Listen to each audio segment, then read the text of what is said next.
Paul, thanks for coming in. We're so thrilled to win Agency of the Year and Program of the Year, and I thought you may want to just give some background on the selection. Yeah. So to start with the work, because honestly, the Agency of the Year comes out of the work to a large extent. I said this to you privately. I think the quality of work that's coming out of Edelman today is significantly different than what I'm seeing from all the other big agencies. You've won Best in Show in North America now for the past 2 years with CVS and REI. And both of those campaigns resonated with me personally, as well as obviously with a lot of judges, but resonated with me personally because they get to the heart of what I think public relations is, which is changing your behavior, not just changing your messaging. So in the CVS case, it was a very bold move to, eliminate a potential source of profit, for the sake of sort of corporate positioning and reputation. In the REI case, same thing, really. I mean, it was, we're going to shut down on the busiest day of the year and do something that is really true to our core values and give our employees time off to go and enjoy the great outdoors. And it sparked a movement that, feels to me like it has the potential to become a national holiday even. And that, and then throw on top of that the stuff you've done for Starbucks, the United work, particularly during the first 100 days of the new CEO, the Unilever work that we see both here and in Europe. I mean, it's been a sort of an extraordinary run of great work. And there are probably 5 or 6 programs that could have won Best in Show over the last couple of years. And I don't see that from anybody else. Well, Paul, for us, it's this journey on communications marketing where we've hired in creatives and planners. We've really tried to make ourselves the lead agency. And the evolution of the work is also reflective of the change in media, which means mainstream declining, having to become much more social, therefore digital. And so this is a long-term play for us. So as far as the Agency of the Year is concerned, obviously the thing that impresses me is how far ahead of the rest of the market you are in terms of the transformation that's necessary right now. I've been giving speeches the last year and a half in which I've said repeatedly the pace of change has never been this fast in our industry. It will never be this slow again. It's only going to accelerate.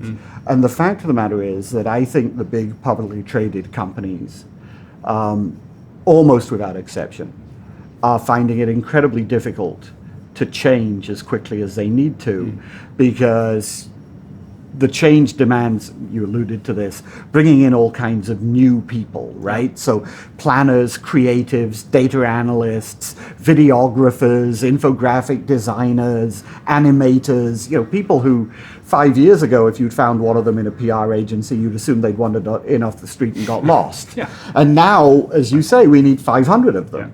And it's incredibly difficult in a publicly traded company to go out and find those people, bring them in.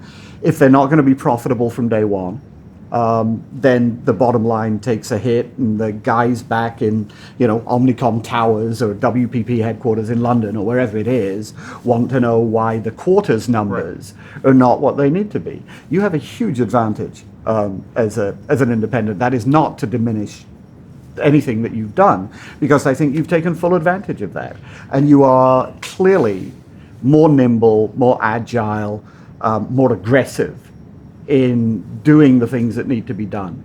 And I think the win on HP Inc. is an indicative point on wanting to combine that which is digital with that which is classic PR. And that strategy is working. I mean, the other thing is, frankly, there are only 2 agencies, you know who the other one is, so I don't need to mention their name on tape. There are only 2 agencies that I would put in the sort of top 3 in every region. Right. So if you look at North America, if you look at EMEA, if you look at Asia Pacific, frankly, if you look at Latin America, I would say that Edelman is solidly in the top 3 in all of those regions. Not in terms of numbers, though I suspect that's probably the also case. True.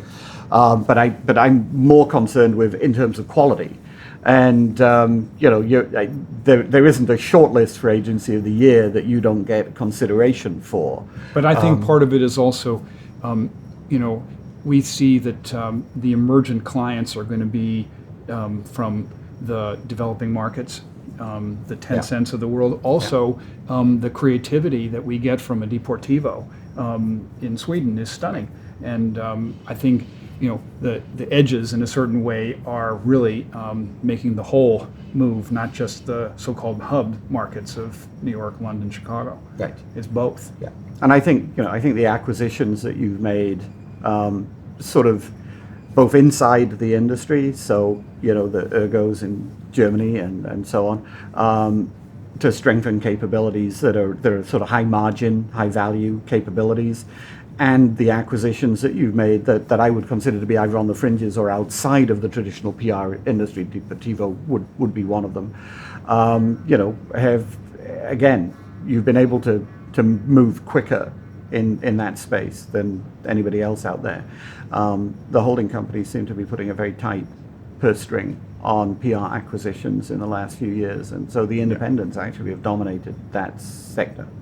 Well, again, thank you very much for these awards, and really am deeply appreciative of the recognition, and we'll do our best to win them next year too.